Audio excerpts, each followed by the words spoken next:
Hey guys, welcome back to Medical Coding with Blue.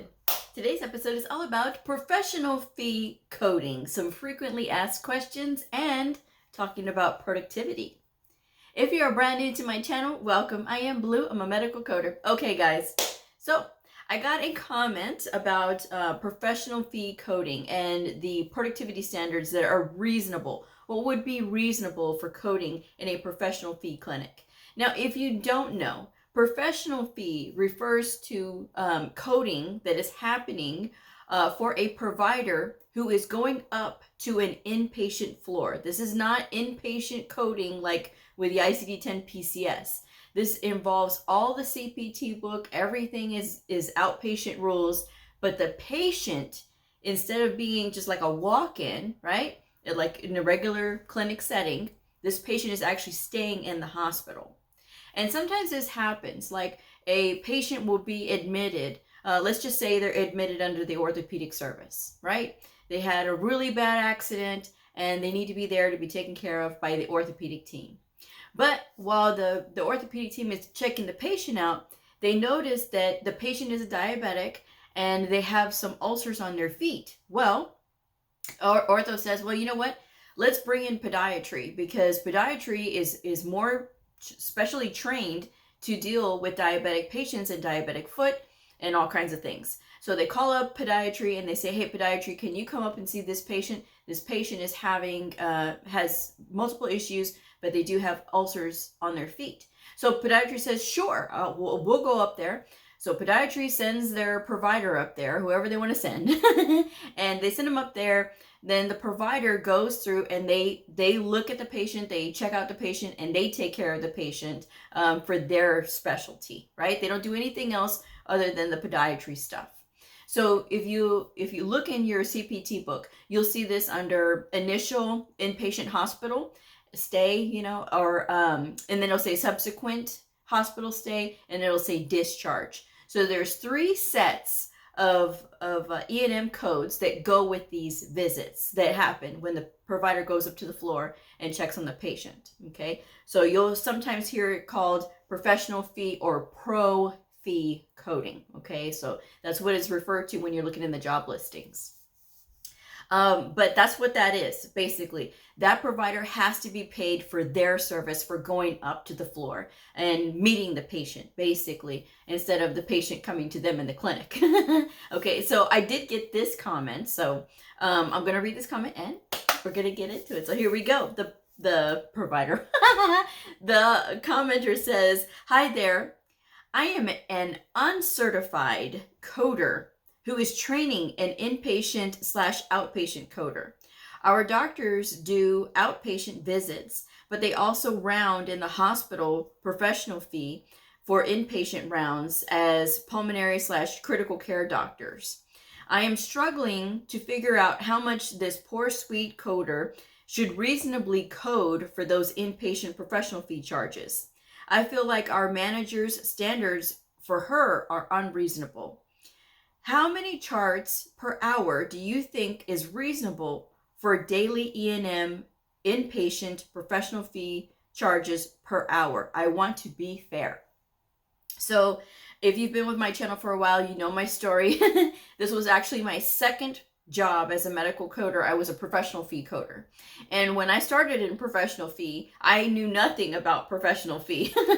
All I knew was that there was a lot of people that didn't want to do professional fee coding because they said they were really confused by it. And it really isn't confusing as long as you have a good teacher, because it's just basically the patient is inpatient in a hospital, but you're following outpatient rules. Very easy once you kind of put that together in your head, right? What I said was the last time I worked professional fee, the production standard for us at my facility was 50 to 60 rounds average per day. And her comment was, that's really sad to hear. Thank you for your input. And I said, that's average per day, not per hour. That's reasonable even with abstracting. So let me clear up what abstracting means if you don't understand. Abstracting means when you're looking at a chart and you basically have to start from scratch with the codes, because sometimes that will happen where the doctor will just document everything. They won't pre-select any codes, which is the way that it was when I was coding professional fee. It may have changed for some places because of the electronic medical record, right? Because you have to remember, this was like 13 years ago that I was doing this. But that in mind, still working with the electronic medical record, but you're still having to pull out diagnosis codes. You're still having to pull out procedure codes. Okay. So there's a few things that I want to address with this comment, right? The first thing that caught my attention was the viewer said that they were an uncertified coder training an inpatient/outpatient medical coder. So a lot of times what happens is if you don't have certification yet, right? And it could be for many reasons. Some people get grandfathered in. Some people just, their facility is not really concerned about the certifications, which is scary. But sometimes they're not concerned with the certification. They just want to hire people and they don't think it's that important, and it actually is. It's important to be very educated. And if you are out there and you're not certified and you've been doing this for years, but you don't think it's necessary, you should, because you could be missing out on a lot of knowledge that you don't even think about that you need to know because you haven't been formally trained or you haven't gone through a self-study program. So that's just something that I want to encourage people. If you haven't had your certification yet and you've been coding for years, you could potentially be missing out on a lot. Your providers could be missing out on a lot, and those patients could potentially be being undercharged or overcharged. Okay, so something that you need to take responsibility for, because regardless of whether you have a certification or not, we all fall under the AHIMA standards of ethical coding, whether you are certified or not. And that says that you will code to the highest level of specificity. So that's just something that you need to know. All right. But they were saying that they're uncertified and they're training somebody who is new to do all of this stuff, and they want to be fair and things like that. Well, her reaction to my saying, okay, well, we did average of 50 to 60 per day, and that is the average. Okay, that was average. So even on certain days when we couldn't hit it, and we did more specialties than just pulmonary and critical care. We did like MICU, we did ICU, we did psych, we did cardiology, we did all the specialties, we did them.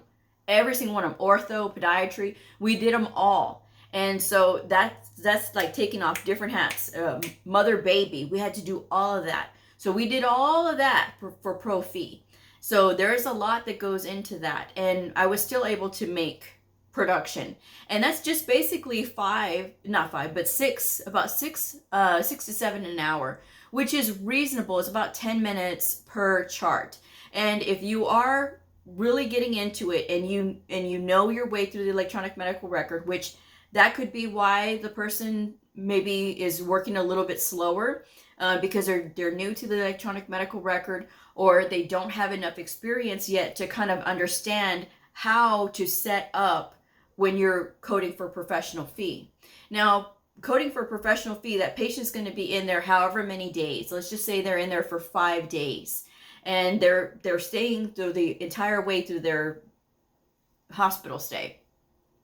And as they go along in their hospital stay, they're going to get less and less where they need attention. And well, they're going to need attention, but the coding will be less and less on the risk scale, right? You're going to go from like a level 3 to down to level 2, down to level 1. And so as you look in the book, you'll understand. I don't want to call out the codes right now, but when you're looking in the book, you'll understand. And so it'll just get easier as you go along. And as you learn evaluation and management coding, and for those of you who say, I don't understand it, guys, I get it. I get it. A lot of people get thrown with that very quickly.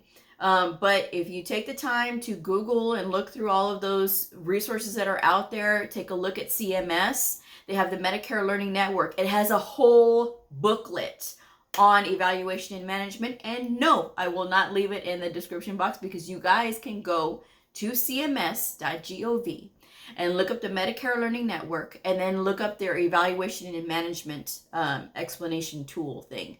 So that way you can look at that and get some knowledge from there.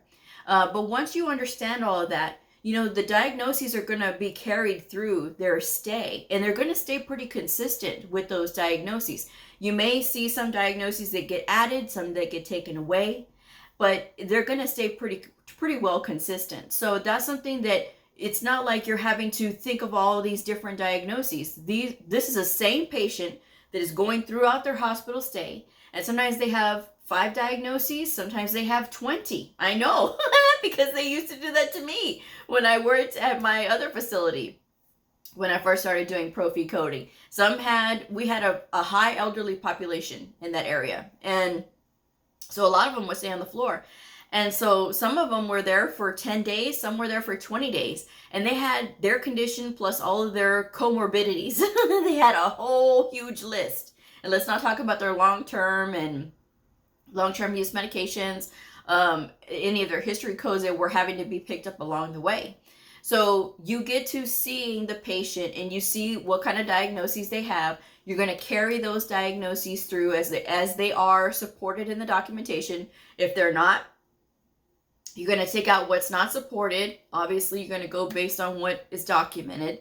And it's really easy once you get to going. It's not like seeing a whole new set of patients every single day when you're in the clinic, and these are brand new to you patients. You may not see that same patient again for another 2 or 3 weeks. Sometimes you may not even see them for another 6 months. So it really all depends. But when you're working in pro-fee, you can essentially line up your patients. For some places, they have the pro-fee coders working those encounters every single day. For some places, they have the coders working from the date of discharge back, which makes a lot more sense to me when you think about it. And they say, well, sometimes you have to have somebody looking at those records to make sure that they're signed and everything is good and the notes are okay. You can have a lead medical coder doing that. That you can make sure that everything is there like it needs to be, and that can be a lead medical coder's job or the CDI's job or whoever else they have doing that. And then at the end, that coder gets to code all of those stays for that one patient because they're coding based on the date of discharge. So all the patients that were discharged on February the 1st, however many days they stayed in January, or if they were admitted in December, right? That's however many days that coder is going to code for. Okay, so, and that makes things much more consistent.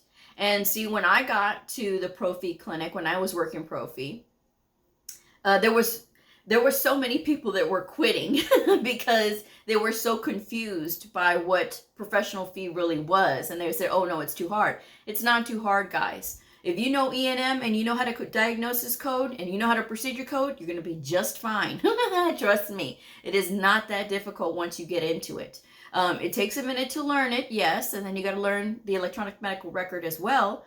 But again, if you're working from date of discharge and you have all the days that patient has stayed in, you have the time to look at that whole record and, okay, you're going to code for the first day, you're going to code for the second day, third day, fourth day, however long they were in there, and then their date of discharge.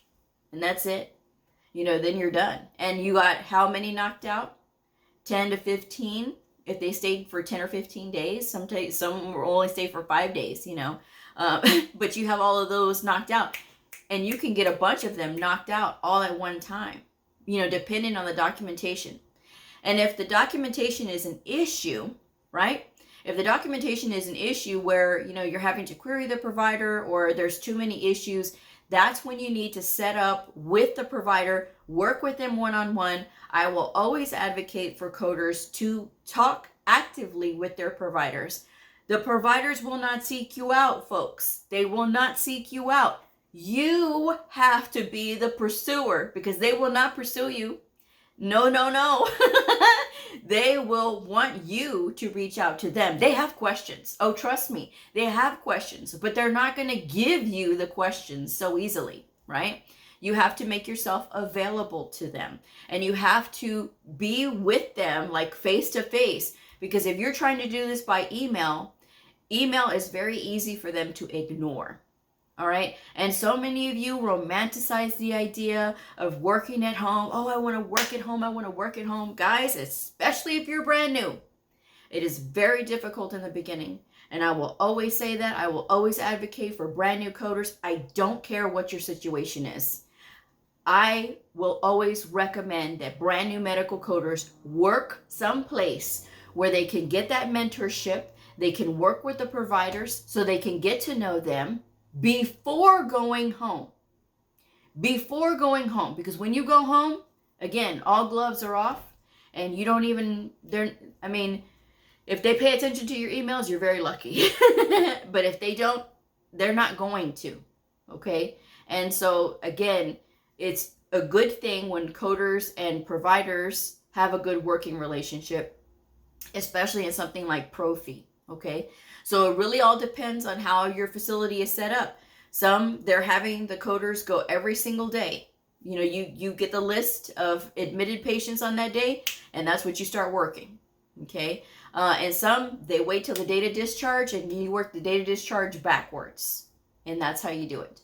And so that's just the way that it is. It really all depends on where you're working. But you will get you'll get exposure, specialized. You will get exposure to lots of different specialties when it comes to coding for professional fee. This viewer was saying that they were coding for pulmonary and critical care. Now, every place that I've ever worked that has done critical care has always been a very small group. It's never been, oh, I have 25 or 30 or 40 critical care patients. Never have I ever seen that. The most I have ever had in any facility that I've ever worked was maybe 10 or 15. And that was like really, ooh, I want to sneeze. That was on a time where, you know, it was like bad weather and things like that. So that was really the only time. Most of the time when you're doing any kind of critical care, any kind of intensive care, it's going to be a very small group, which is why like a lot of ICUs and MICUs are very small, you know. So, I mean, it's not something to be really worked up about. If you have very complicated patients, that is something that should be taken into consideration. Pulmonary does get a little intense, obviously, for many reasons, but it's not something that once you start working in it, it'll be easy for you to understand and pick up and know what goes with what and what doesn't go with what. So it's just a matter of getting experience. But you will be exposed to all of these places. So make sure that you take the time to look up each and every single specialty that you are working with, right? And look for helpful websites. When I first started with the pulmonary clinic, what I did was I went to the American Lung Association and I started researching like what kinds of procedures do they do and like, I want to sneeze so bad. I would look at all the things, the disease process and everything about the lungs and what was most common. So those are the things that helped me to understand a clinic that I was brand new to, right? So that's just something that I would recommend if you are working in the Profi clinic. 50 to 60 is reasonable. I have seen them be lower at some places, okay? Some places I've seen it's 35 to 40 per day. It really depends on the coder. It depends on their electronic medical record. It depends if they're abstracting 100% or if, you know, if they're just sort of auditing, you know, and auditing meaning that the codes are already selected and you're just sort of ensuring that those are the correct codes. And if they're not, then you change them to the correct code. Some places will make you email somebody every time you change a code. Thankfully, that's not the case at my facility because I would be like, that's not going to work. But for some, they get very picky about that. They want you to email them when you're changing a code. And to me, if they've been educated and you have to correct a code based on the documentation, I mean, that is within your duties as a medical coder to do that. So I don't think I should have to explain it every single time. You know what I'm saying? I would be like that. But that's me. But then sometimes some coders just don't understand what they're doing and they want to make sure that everything is okay. So talk with whoever your leadership is, find out what the protocol is. Get with the staff, get with those training meetings, because they typically do have a training day. Every facility I've ever known has training days where they get with the staff and they have these meetings. Get yourself involved in those, guys. You've got to be proactive. You can't sit on the sidelines, because if you sit on the sidelines, they're going to ignore you. Okay? You want to make sure that you are showing that you're an active participant in their learning, and that when they take direction, they can take direction from you, because you are willing to work with them and you are willing to talk with them and say, hey, this is this is how, this is what's missing. If they're missing something in their documentation, or if they're having problems remembering to sign off on their notes, they need to be reminded. You shouldn't have to remind them to sign off on their notes, and they should be completed within a certain amount of time. And that's the way that it goes. They all know this, but sometimes it takes a coder to get in there and say, okay, we've got to work together on this, because we need to make sure that this documentation is appropriate and is done in a timely manner. And I'm here to help you. So, that's the thing. But working in the pro fee clinic or professional fee is the best place, I think, for new coders to start, because you get exposure to so many different specialties. Not only that, you get procedure coding as well, because you get the bedside procedures that happen. And then you get, of course, the evaluation and management codes that, you're able to use. So it's a great place. It's going to get you a lot of experience. It's certainly what helped me get into my forever home. So if you are looking for a position out there, try looking into pro fee. All right. That's just my advice anyway. So I'm going to wrap this one up, guys.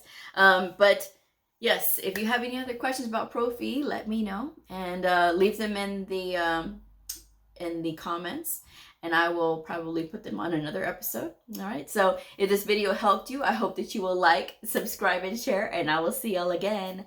Bye.